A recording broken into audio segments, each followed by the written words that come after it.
kelompok 6 yang beranggotakan saya Satria Karisti Melano, Saya Latifah. Saya Muhammad Fadila.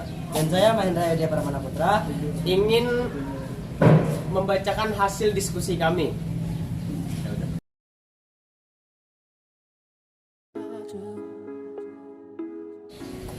Dua negara maju di benua Eropa. Yang pertama adalah Prancis. Negara ini maju di benua Eropa dengan kualitas yang tidak bisa dijabarkan lagi. Berbagai segi pembangunan, pendidikan, dan ada di sana. Bahkan salah satu tempat wisata terbaik yang ada di dunia yaitu Menara Eiffel. Berdasarkan di negara Prancis, negara ini menjadi salah satu kemampuan ekonomi dunia. Pada tahun 2021, Prancis mempunyai jumlah PDB paling besar ketujuh di dunia. Berbagai bidang ekonomi, pariwisata, manufakturin, sampai berbagai obat kulit, pendukung, penghasil, dan kemajuan ekonomi Prancis. Karena perekonomian negara Prancis didukung dari sektor pertanian, peternakan, perikanan, pembangunan perindustrian, dan perdagangan. Hasil pertanian utama adalah buah anggur sebagai paling besar ke dunia kedua. Hasil lainnya antara lain kentang, beri, apel, dan sayuran. Negara kedua adalah negara Belanda yang dijuluki negeri kincir angin. Itu merupakan salah satu negara kaya di Eropa. Belanda memiliki pendapatan per kapita tiap tahunnya sebesar 58 US dollar per kapita, sehingga termasuk negara yang standar hidupnya maju di perekonomian.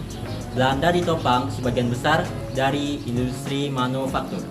Negara ini kuat secara ekonomi, standar hidupnya juga termasuk yang tinggi. Untuk mayoritas warganya, salah satu kunci sukses negara ini ialah angka keinginan hidupnya. Pada 2020, tingkat keinginan hidup masyarakat negara ini mencapai 81 tahun. Karena di Belanda, hidup dan daya beli masyarakat tinggi, yang mengakibatkan standar hidupnya meninggi.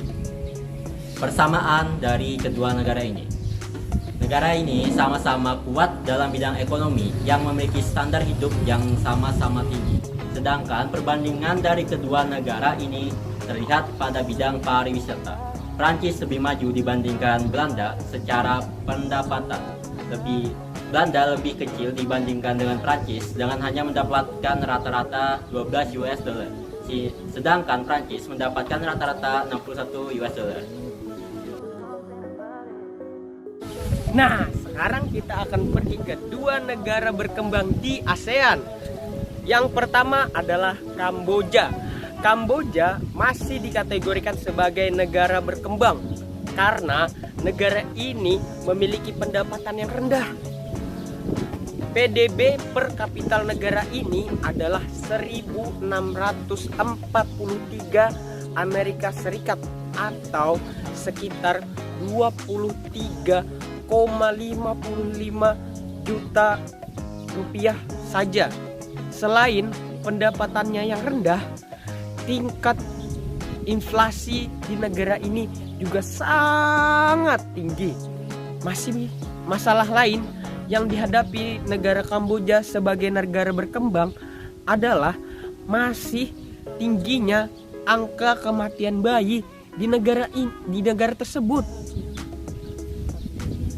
Penduduk negara berkembang lebih tinggi daripada penduduk negara maju.